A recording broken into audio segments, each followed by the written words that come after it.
Hey, what's up ma gang de jaseux, John le jaseux pour Jason Ciné / Brand Jazette Podcast. J'espère que ça va bien que vous autres. J'espère que ça va mieux que le monde entier.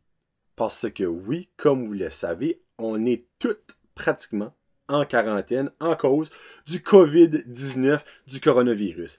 Et un marché qui a été beaucoup touché par ceci est le entertainment, le cinéma.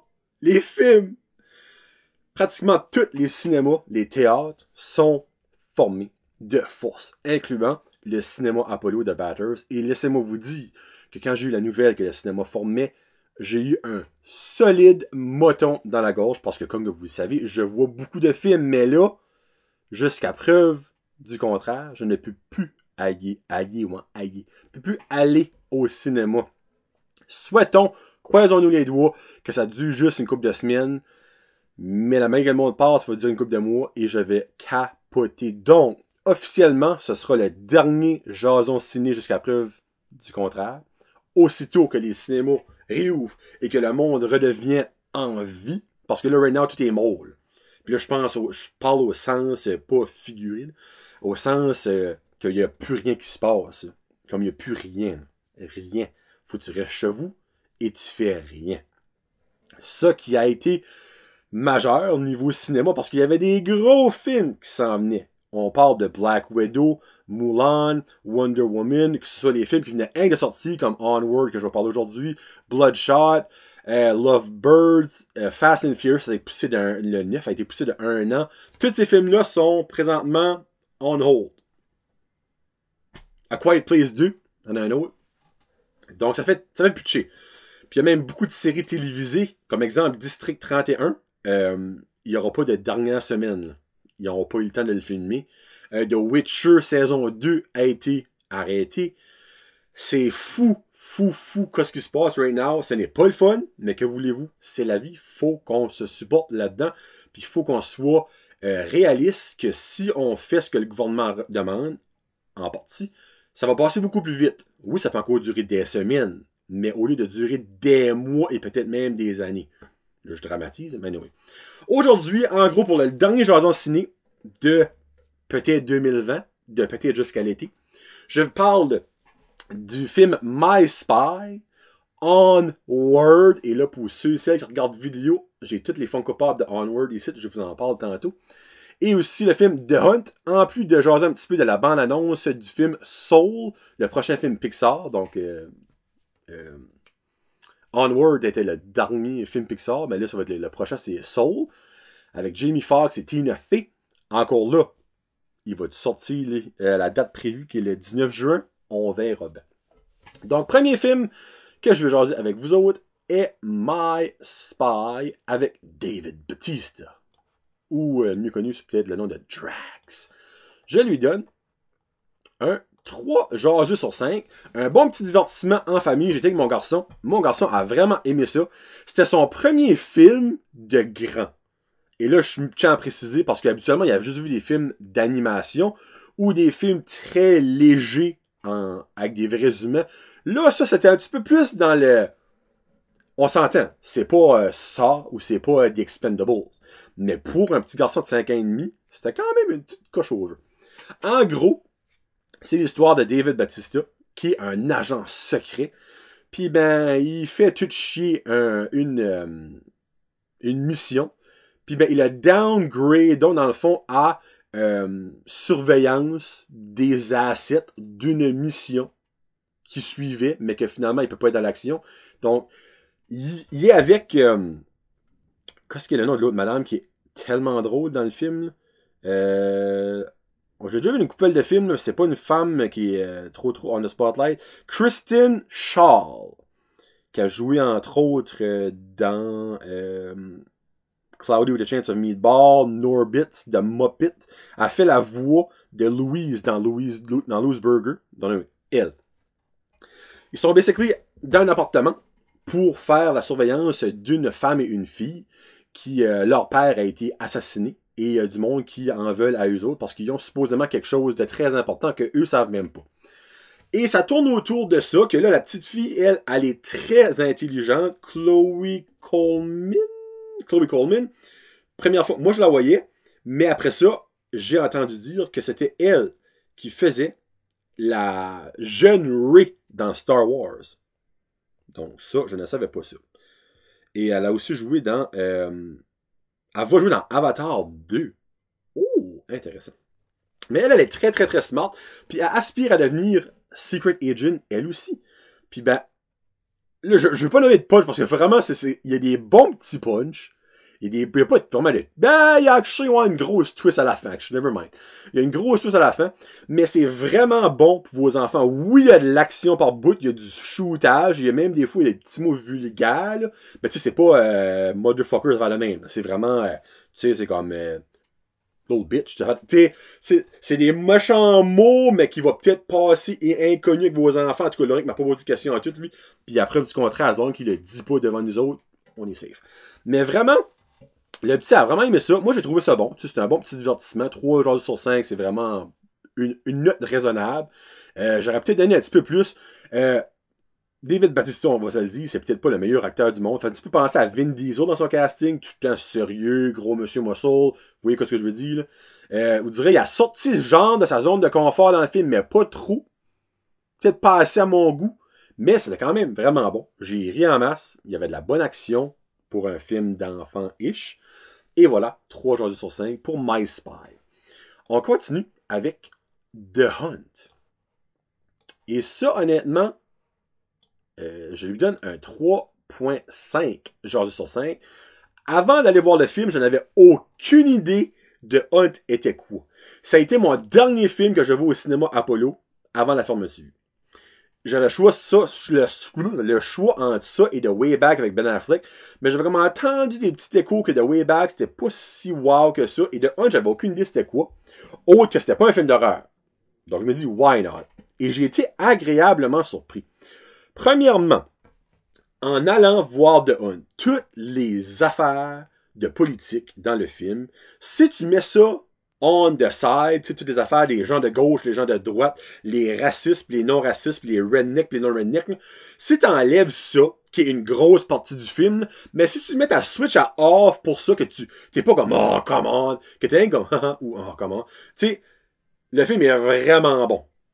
C'est pas le film de l'année. C'est un petit peu gory, trop sur les bords, mais c'est voulu, ok? Le film est voulu et de même. En gros, c'est 12 personnes qui sont abductées par des ultra-milliardaires pour basically les chasser. That's about it. Mais il y a de l'humour là-dedans, surprenamment, qui embarque. Et il y a aussi une histoire qui te tient la route tout le temps? Non. Qui est le fun à suivre? Oui. Puis des fois, elle est mêlante. C'est vraiment de tout, ok? Moi, c'est la première fois de ma vie, Betty Gilpin. Je suis pas mal sûr, c'est ça qui est son nom. Betty Gilpin. Il y a Hilary Swank, by the way, là-dedans. C'est peut-être la seule autre que vous pourriez comme connaître. Mais bon. Quelque chose que le film fait que j'adore, c'est qu'il y a des personnages que, avant de voir le film, quand tu vois leur nom, t'es comme, ah, ben ça va être l'acteur principal du film. Ou ça va être l'actrice principale du film.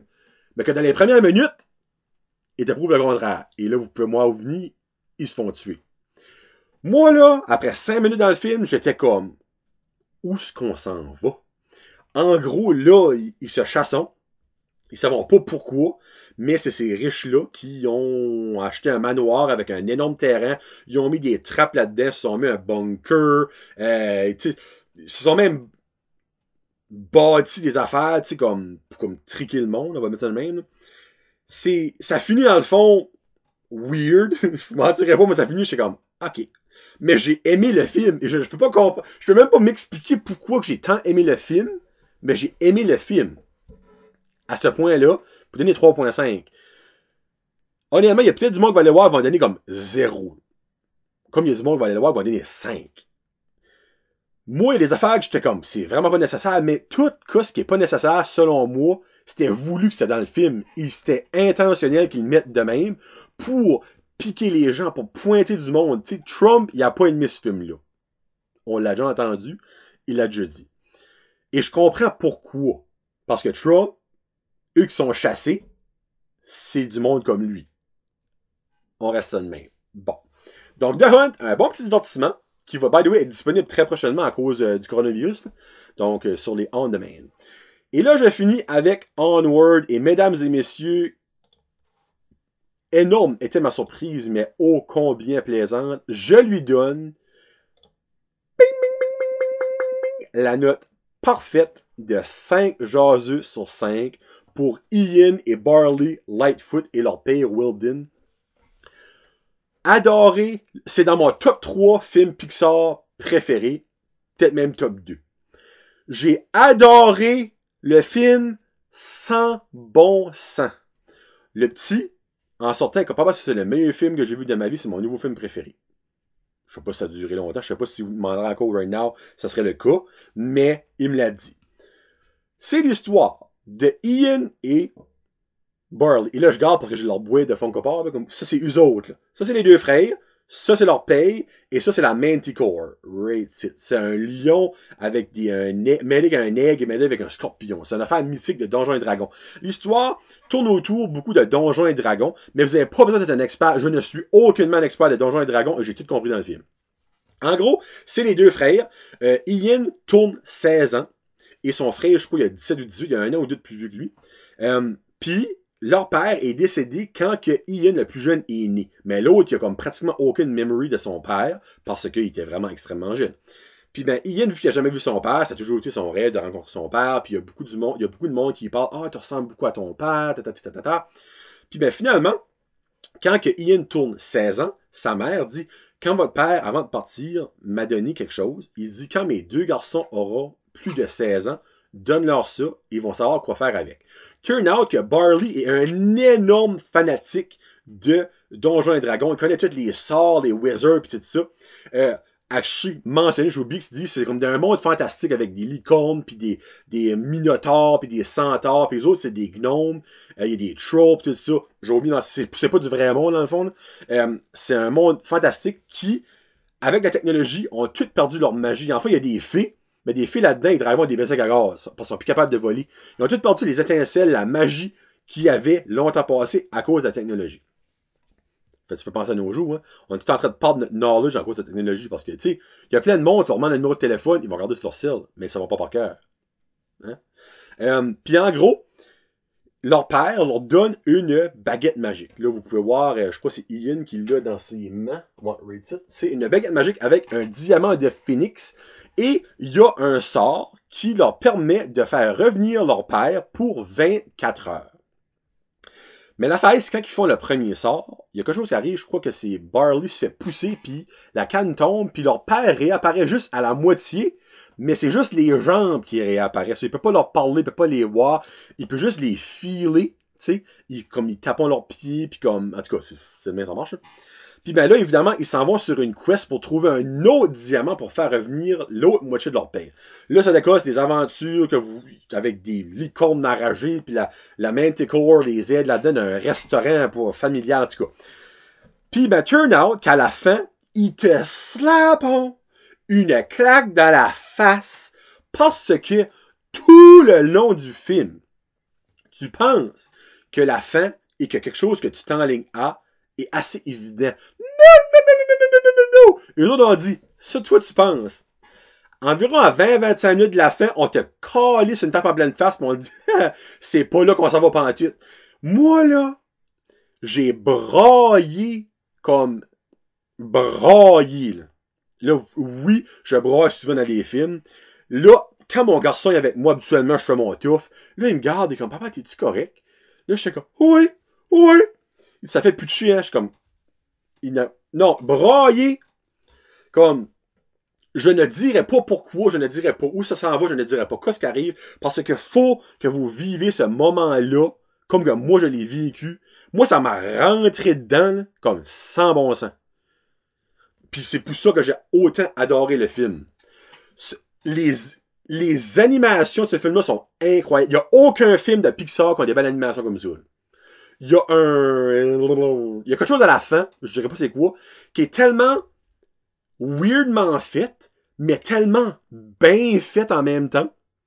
Là, si vous écoutez le film, revenez-moi, je vous dirai c'est quoi. Un pur chef-d'œuvre. Moi, là, j'ai capoté. On a su hier qu'il tombait sur Disney Plus dans vraiment pas longtemps, à cause du coronavirus. J'ai tellement hâte de le réécouter. J'ai manqué de plein de bouts. Anyway, Onward, si vous l'avez vu, si vous avez la chance de l'avoir vu, parce que ça sortit une semaine avant que tout forme, laissez-moi savoir ce que vous en avez pensé. Moi, là, je vous suggère avec vos enfants, ou même tout seul, laissez faire vos enfants.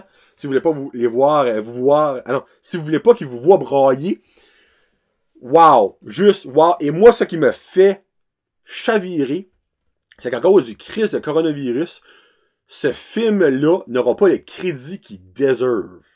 Parce que si ça aurait sorti d'un temps normal, ça aurait fait un box-office, mesdames et messieurs, là, c'est un moyen temps. Et on en parlerait du film. Mais là, ça va probablement tomber mort. J'espère que sa sortie du Disney Plus va faire revivre la flamme et le parlage de ce film-là. Parce que ce film-là est un masterpiece. Period. Et voilà. Onward, mesdames et messieurs. Puis ben, pour finir, je vais parler du prochain film de Pixar, Soul, qui sort le 19 juin 2020, encore là, pending, avec Jamie Foxx et Tina Fey. En gros, c'est l'histoire d'un musicien qui perd la passion, puis qui fait un accident, puis il est entre la vie puis la mort, et sa soul, son esprit, et esprit c'est soul en anglais, mais ça, oui, je pense, en tout cas, on va dire, son esprit vit encore dans lui, et va dans l'espèce de bain des esprits pour retrouver la passion. Puis en retrouvant la passion, va redevenir en vie. La bande-annonce m'a pas vendu. Je vous mentirai pas. J'étais comme... il y a des animations qui est weirdement faites. Je sais pas. Ça ne battra jamais Onward. Ça, je peux vous garantir. Mais l'histoire a l'air de tourner sur le triste. Beaucoup plus triste, pensif. Ça a l'air beaucoup à Inside Out, puis obviously c'est du producer d'Inside Out. Mais ouais, on va laisser la chance au courage, je vais aller voir le film. Définitivement, j'irai pas voir ça avec le petit, parce que ça a vraiment l'air plus comme dark, dull. Mais bon, je vais aller le voir et je vous laisserai savoir ma note. Bon ben là, mesdames et messieurs, c'est fini. Jason Ciné, il finit jusqu'à ce que ça va prendre. J'ai pas de motif pour ouvrir. Je suis vraiment triste, honnêtement. Ça peut durer des mois, là, comme legit. Là. Je peux pas croire. Et là, ils parlent déjà comme, voulez-vous qu'on mette Black Widow directement sur Internet? Comme, non! Non! C'est l'expérience du cinéma. Comme, lâchez-moi les crises de Disney Plus pis les streaming. C'est de la fucking merde. Excusez-moi, je déteste ça. Quand vous mettez ça en avant du cinéma. Il y a rien qui bat l'expérience d'être assis dans une chaise confortable avec un énorme screen, du bon popcorn. Il y a rien qui bat ça. À rien. Mais bon, on verra bien. Donc, les jaseux, amateurs de cinéma, je vous adore. Bon coronavirus, bonne quarantaine. Croisons les doigts que ça passe au plus maudit. Et on se reverra au prochain Jason Ciné. J'ai tellement hâte de vous rejaser au niveau de cinéma. Mais pour ça, il faut qu'on passe à travers. Et je suis un petit peu ironique que je finis mon dernier Jason Ciné, pour un bout, avec un des meilleurs films que j'ai vu de ma vie. Onward. Et voilà. Donc, c'est John le jaseux pour Jason Ciné. Enjoy. Peace out. Hashtag Josette.